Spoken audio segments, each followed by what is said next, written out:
بسم اللہ الرحمن الرحیم ایاک نعبد و ایاک نستعین۔ میں آج اپنے ان سارے پاکستانیوں کا شکریہ ادا کرنا چاہتا ہوں کہ جو آج سڑکوں پہ نکلے، جنہوں نے مظاہرے کیے، پروٹیسٹ کیا، ایک الیکشن کمشنر کے ایک جانبدار فیصلے، ایک سازش کا حصہ بن کے، ایک مافیا کا حصہ بن کے اس نے جو فیصلہ کیا آج، اور جس کی وجہ سے میری قوم سڑکوں پہ نکلی، میں سب کا شکریہ ادا کرنا چاہتا ہوں۔ پہلے تو میں اپنی قوم کے سامنے یہ رکھنا چاہتا ہوں، یہ کیا فیصلہ ہے، یعنی یہ توشہ خانہ کیا چیز ہے؟ توشہ خانہ وہ ہے کہ جب ملک کا پرائم منسٹر، اس کے وزیر، اس کے آرمی چیف، ان کو جب پریزنٹس ملتے ہیں، جب وہ اقتدار میں ہوتے ہیں، تو جب ان کو تحفے ملتے ہیں، تو یہ جو سارے تحفے ہیں یہ جاتے ہیں توشہ خانہ کے اندر۔ ایک پورا ریکارڈ ادھر قائم کیا جاتا ہے۔ اس توشہ خانہ سے ایک قانون کے تحت آپ فیصلہ کر سکتے ہیں کہ میں ایک آدھی قیمت، ہمارے دور میں آدھی قیمت ہم دے کے ہم وہ خرید سکتے ہیں وہاں سے۔ سارا ریکارڈ اس کا ہے پڑا ہوا ہے توشہ خانہ میں۔ تو یہ جو کیس اس نے کیا ہے، یہ جو کیس کے اوپر فیصلہ دیا ہے، میں آپ ساری قوم کے سامنے اب یہ کہنا چاہتا ہوں کہ جب بھی، اور انشاءاللہ ہم اب جا رہے ہیں عدالت میں آج سب کے سامنے کہنا چاہتا ہوں کہ یہ عدالت کے اندر کیس جائے گا اور اس میں ایک چیز غیر قانونی نہیں نکلے گی، کیونکہ سارا ریکارڈ اویلیبل ہے۔ اور جنہوں نے قانون توڑا ہے، توشہ خانہ کا قانون کس نے توڑا ہے؟ آصف زرداری نے اور نواز شریف نے۔ کیسے توڑا ہے؟ انہوں نے 4 مہنگی گاڑیاں اس توشہ خانہ سے نکالی ہے۔ قانون یہ کہتا ہے کہ آپ گاڑیاں نہیں نکال سکتے، مجھے بھی ملی تھی۔ تو ان کے کیس تو سنے نہیں، ان کے 10 سال سے کیس پڑے ہوئے جو انہوں نے یہ گاڑیاں غیر قانونی طور پہ نکالی تھی۔ اور وہ جو کہ سارے میرے وکیل نے آج قوم کے سامنے بتایا کہ سارا ریکارڈ اویلیبل ہے، اس کے اوپر اس نے یہ فیصلہ کیا۔ تو پہلے تو ہم جائیں گے انشاءاللہ عدالت میں، لیکن میں اس الیکشن کمشنر کے اوپر اپنی قوم کے سامنے اس کا ذرا اصلیت رکھنا چاہتا ہوں۔ یہ وہ آدمی ہے جو پچھلے 2.5 سال سے ہمارے خلاف فیصلے دے رہا ہے۔ 8 یا 9 دفعہ اس نے ہمارے خلاف فیصلہ دیا، ہم عدالت میں گئے اور عدالت نے اس کے فیصلے اوور ٹرن کر کے ہمارے حق میں فیصلے دیے، کیونکہ اس کے جو فیصلے تھے وہ غیر جانبدار نہیں تھے۔ ہم ای وی ایم مشینز کے اوپر کوشش کرتے رہے کہ اس ملک میں صاف اور شفاف الیکشن ہو، 2 سال کوشش کرتے رہے۔ اس الیکشن کمیشن نے پیپلز پارٹی اور نون لیگ کے ساتھ مل کے وہ نہیں ہونے دیا۔ ہم نے عدالت میں گئے کہ جو سینٹ کے اندر پیسہ چلتا ہے، سینٹ کے الیکشنز کے اندر، کہ وہ ووٹ ویریفائبل ہونی چاہیے، یعنی لوگوں کو پتہ ہونا چاہیے کہ آپ کے ایم پی کدھر ووٹ ڈال رہے ہیں۔ ہم سپریم کورٹ میں گئے، سپریم کورٹ میں اجازت دے دی کہ ووٹ ویریفائبل ہونی چاہیے، اس نے روک دی۔ اس کے بعد یوسف رضا گیلانی کا بیٹا پیسے دیتے ہوئے پکڑا گیا ووٹ خریدتے ہوئے، اس نے کوئی ایکشن نہیں لیا۔ یہ اس نے جب ہمارا یہ ابھی جو آڈیو لیکس ہوئی ہے، اس کے اندر کیا چیز آئی ہے سامنے؟ آڈیو لیکس میں یہ سامنے آئی کہ نون لیگ کے ساتھ بیٹھ کے یہ فیصلے کر رہا تھا کہ کون سے حلقے ہمارے کمزور ہیں اور کدھر پی ڈی ایم کی ووٹ جو تھی ہمارے حلقوں سے دگنی تھی۔ اس نے ان کے ساتھ بیٹھ کے فیصلے کیے۔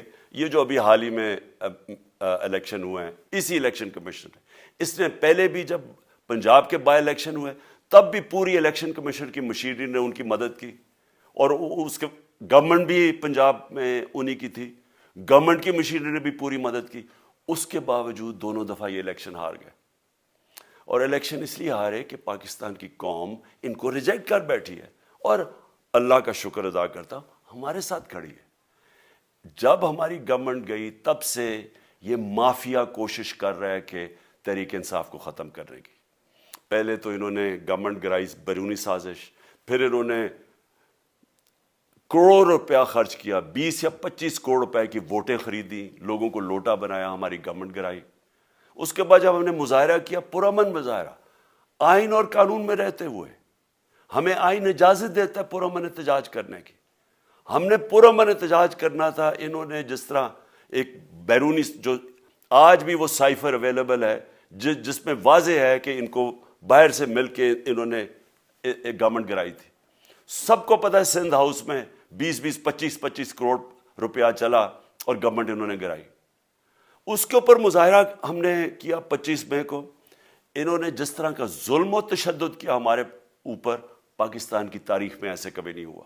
عورتوں بچوں کے اوپر دیکھ رہے ہیں فیملیز, انہوں نے شیلنگ کی, گھروں میں گھس گئے رات میں, جو پنجاب پولیس کو انہوں نے استعمال کیا اور انہوں نے سمجھا کہ پارٹی کراش ہو جائے گی. پھر بھی نہیں ہوئی. پنجاب کے بائی الیکشن ہار گئے. پھر انہوں نے میرے اوپر کیسز کرنے شروع کر دیے.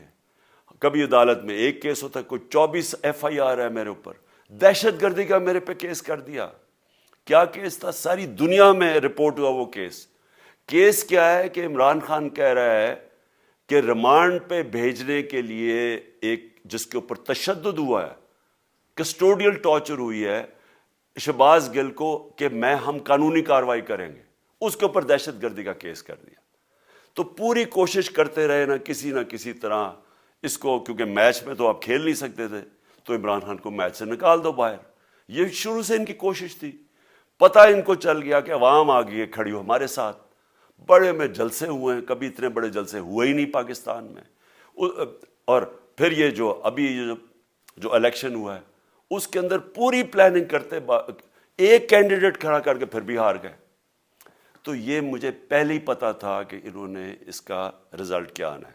میری ساری پارٹی کو پتا ہے, میں نے ان کو واٹس ایپ کیا, اپنے سارے لوگوں کو بتایا. مجھے کل رات میں نے سب کو بتا دیا کہ اس نے ڈسکوالیفائی کرنا ہے, کیونکہ یہ اس سازش کا حصہ ہے, یہ مافیا کا حصہ ہے. اور مافیا کیا کوشش کر رہی ہے یہ ذرا ساری قوم سن لو. جو پاکستان کی سب سے بڑی پارٹی ہے, جو فیڈرل پارٹی ہے, باقی پارٹیز تو اب صوبائی پارٹیز رہ گئی ہیں, چھوٹی سکڑ کے ہو گئی ہیں فیملی پارٹیز. جو سارے ملک کے اندر ایک فیڈرل پارٹی ہے اس کو ختم کرنے کی کوشش کر رہے ہیں. اور یہ میں پھر سے اس ملک کی تکلیف دے جو ہمارا تاریخ کا حصہ تھا, جب ایسٹ پاکستان ہمارے سے علیحدہ ہوا, کیا ہوا تھا؟ جو پارٹی کو سب سے بڑا مینڈیٹ ملا اسی پارٹی کو ختم کرنے کی کوشش کی. ملک کا جو ہوا وہ تاریخ کا حصہ ہے. یہ پھر کوشش کر رہے ہیں کہ ایک پارٹی جو ساری فیڈریشن کو اکٹھا رکھ سکتی ہے اسی پارٹی کو ختم کرنے کی کوشش کر رہے ہیں کہ جناب عمران خان کو کسی طرح ڈسکوالیفائی کرے اور پھر الیکشن ہو. اور پھر مجھے اور نواز شریف کو ایک ہی طرح دکھایا جا رہا ہے کہ اچھا جی عمران خان بھی ڈسکوالیفائی ہو گیا تو نواز شریف بھی ہو گیا. نواز شریف اس ملک کا بڑا مجرم ہے. 30 سال سے چوری کر رہا ہے اس ملک کا پیسہ باہر. بڑے بڑے محلات ہیں اس کے اور اس کے بچوں کے باہر. ایک رسید نہیں دکھا سکتا کہ پیسہ کدھر سے آیا. میں نے کرکٹ کھیلتا تھا تو میں نے ایک فلیٹ خریدا. میں تو پبلک آفس ہولڈر بھی نہیں تھا. 34-35 سال پہلے میں نے فلیٹ خریدا جب کرکٹ کھیلتا تھا. اس کے باوجود میں نے 8 مہینے عدالت کے اندر ایک رسید بتائی کہ مجھے کدھر سے انکم آئی, کدھر سے آمدنی آئی, اور باہر سے حلال کے پیسے کی جو میں نے جو خریدا فلیٹ, اس کو جب بیچا بینک کے تھرو پاکستان میں پیسہ لے کے آیا, اپنے ملک میں پیسہ لے کے آیا. اس کی بھی منی ٹریل تھی. عدالت نے مجھے صادق اور امین کہا, اور مجھے مقابلہ اس آدمی سے کر رہے ہیں جو اربوں روپے کی پراپرٹیز لے کے بیٹھا ہوا ہے. کبھی کوئی جھوٹ بولتا ہے کہ جی مجھے قطری کھاد کے جی قطری نے پیسے دے دیے, کبھی وہ کہتا ہے یہ ہیں وہ ذرائع, وہ فیل ہو جاتا ہے. وہ بیٹی کہتی ہے میرے لندن تو چھوڑو پاکستان میں کوئی پراپرٹی نہیں, اور پھر پراپرٹی نکلا. یعنی جو بتائی نہیں